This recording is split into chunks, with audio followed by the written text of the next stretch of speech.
Hi friends, ഇന്ന് ഞാൻ നിങ്ങളായിട്ട് ഷെയർ ചെയ്യാൻ പോകുന്നത് ഒരു ബീഫ് പെരട്ടും നെയ്ച്ചോറുമാണ്. അപ്പം ബീഫ് പെരട്ട് ഞാൻ നേരത്തെ ഉണ്ടാക്കിയിട്ടുണ്ട്, പഴംപൊരിയും ബീഫ് പെരട്ടും ഉണ്ടാക്കിയിട്ടുണ്ട്. ഇന്ന് നെയ്ച്ചോറും ബീഫ് പെരട്ടും. അപ്പം നമുക്ക് അത് എങ്ങനെയാണെന്ന് നമുക്ക് നോക്കാം. നമുക്ക് വീഡിയോയിലേക്ക് പോകാം. അപ്പോൾ നമുക്ക് ബീഫ് പെരട്ടിന് ഞാൻ ബീഫ് കുരുമുളകും മഞ്ഞൾപ്പൊടിയും ഉപ്പും കൂടെ ചേർത്ത് വേവിച്ച് വെച്ചിട്ടുണ്ട്. ഇനി നമുക്ക് സവാളയൊക്കെ വഴറ്റി നല്ലപോലെ പെരട്ടി എടുക്കാം. അപ്പോൾ ഞാൻ ഒരു ഉരുളി അടുപ്പത്ത് വെച്ച് കൊടുത്തിട്ടുണ്ട്. അതിലേക്ക് നമുക്ക് വെളിച്ചെണ്ണയാണ് ഞാൻ ഉപയോഗിക്കുന്നത്. ബീഫിന് വെളിച്ചെണ്ണയാണ് നല്ലത്. അപ്പം ഞാൻ വെളിച്ചെണ്ണ ഒഴിച്ചു കൊടുത്തു. ഇനി ചൂടായി വരുമ്പോൾ നമുക്ക് കടുകിട്ട് കൊടുക്കാം.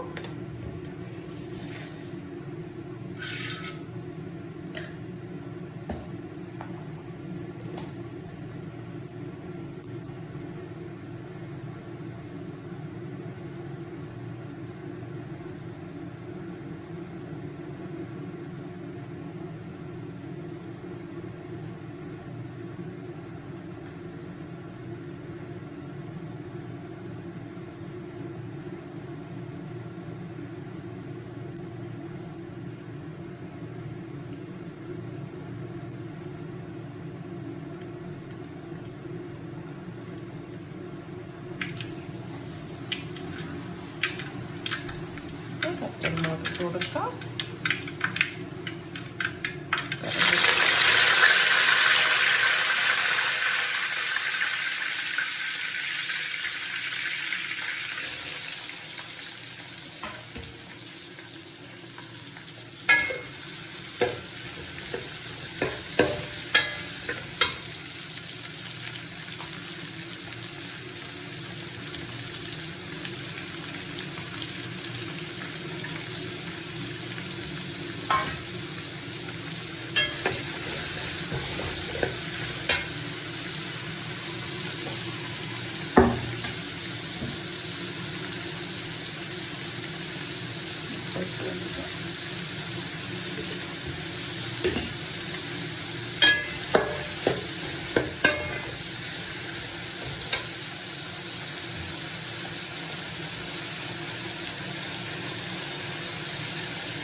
വെളുത്തുള്ളി ഇഞ്ചി ഞാൻ ബീഫിൽ ഇട്ട് കൊടുത്തിട്ടുണ്ട്, ചതച്ചത്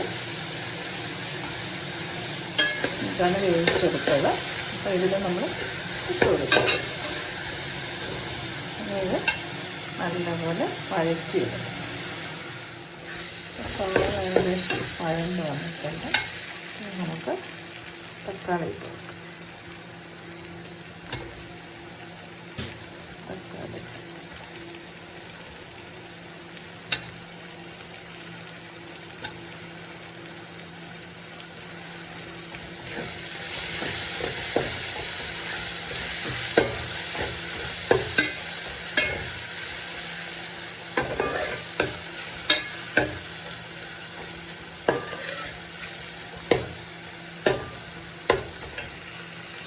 തക്കാളി നല്ലോണം വഴന്നതിന് ശേഷം അത് മല്ലിപ്പൊടി, മഞ്ഞൾപ്പൊടി, മുളക് പൊടി ഇട്ട് നല്ലപോലെ മസാലയിട്ട് നല്ലപോലെ വഴറ്റിയെടുക്കും. തക്കാളി ഏകദേശം മൂത്ത് വന്നിട്ടുണ്ട്. ഇനി മുളക് പൊടി, മല്ലിപ്പൊടിയൊക്കെ ഇട്ട് കൊടുക്കാം. ഇപ്പോൾ തക്കാളി അതിന് ശേഷം ഇട്ടാലും മതി. എന്നിട്ട് ഇപ്പോൾ ആദ്യം തക്കാളി ഇട്ടെന്ന് വിചാരിച്ച് മല്ലിപ്പൊടിയൊന്നും മൂക്കാതെ ഇരിക്കത്തില്ല കേട്ടോ, എല്ലാം നല്ലപോലെ മൂത്തോളും. അപ്പോൾ നമുക്ക് മല്ലിപ്പൊടി ഇട്ട് കൊടുക്കാം. 1 കിലോ ബീഫാണ്, ഞാൻ 6 സ്പൂൺ മല്ലിപ്പൊടി എടുക്കുന്നുണ്ട്.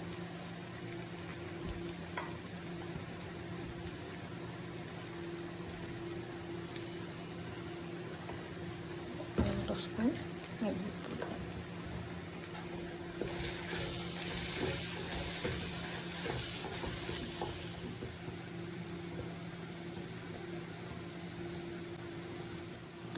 അപ്പോൾ ഞാൻ 1 സ്പൂൺ കാശ്മീരി മുളക് പൊടി, 2 സ്പൂൺ ഗരം മസാലപ്പൊടി, 6 സ്പൂൺ മുളക് പൊടി, 4 സ്പൂൺ 6 സ്പൂൺ മല്ലിപ്പൊടി, 4 സ്പൂൺ സാദാ മുളക് പൊടിയും കൂടെ ചേർത്തിട്ടുണ്ട്. ഇനി ഇത് നല്ലപോലെ മൂത്ത് വന്നതിന് ശേഷം നമുക്ക് ബീഫ് ഇട്ട് കൊടുക്കാം. അപ്പോൾ ഞാൻ ബീഫ് ഇതിലോട്ട് മാറ്റി മുളക് പൊടിയിലും പാത്രത്തിലോട്ട് മാറ്റി നല്ലപോലെ നമുക്ക് ഇളക്കി കൊടുക്കണം. അപ്പോൾ ബീഫ് വെന്ത വെള്ളം തന്നെ കുറേശ്ശെ ഇതിലോട്ട് ഒഴിച്ച് നമുക്ക് പുരട്ടി നല്ലപോലെ റോസ്റ്റ് ചെയ്ത് പുരട്ടി എടുക്കാം. ഇതിലേക്കാണ് കുറേശ്ശെ വെള്ളം ഒഴിച്ചു കൊടുക്കാം.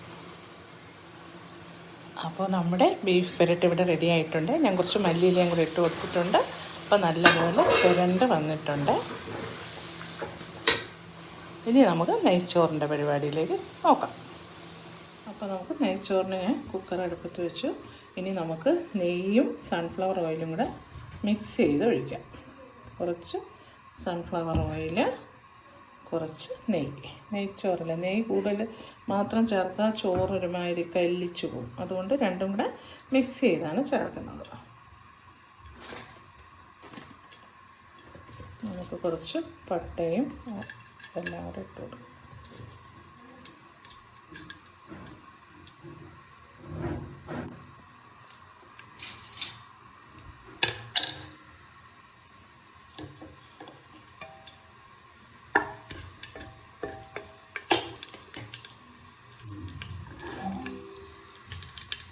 ഇനി ഇതിലോട്ട് നമുക്ക് കുറച്ച് കാഷ്യൂ നട്ട്സ് ഇട്ട് കൊടുക്കാം. കുറച്ച് ഇടുന്നുണ്ട്, വേണമെങ്കിൽ ഇട്ടാൽ മതി, ഞാൻ ഇടുന്നുണ്ട്.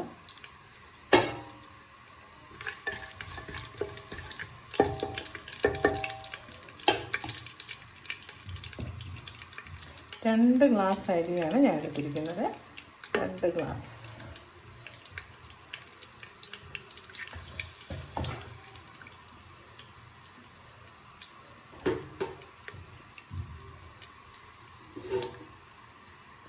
സവാള ഇട്ട് കൊടുക്കും.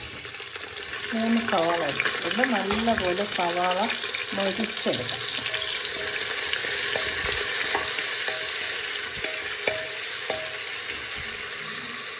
നല്ലപോലെ ഇതിൻ്റെ കൂടെ തന്നെ പച്ചമുളകും ഇട്ട് കൊടുക്കാം. സവാള മൊരിഞ്ഞെടുക്കും. അപ്പോൾ സവാള ഞാൻ കുക്കറിലാണ് വയ്ക്കുന്നത്. ഒരു വിസിൽ കേട്ട് കുറച്ച് ഒരു 10 മിനിറ്റ് ഇരുന്നിട്ട് നമുക്ക് എടുക്കാം. അപ്പോൾ കറക്റ്റാണ് വെന്ത് കിട്ടും. ചെറിയ അരിയാണ് വാങ്ങിച്ചിട്ടുള്ളത്. ബിരിയാണിയിൽ ചെറിയ അരി അതാണ് ഞാൻ ഉപയോഗിക്കുന്നത്.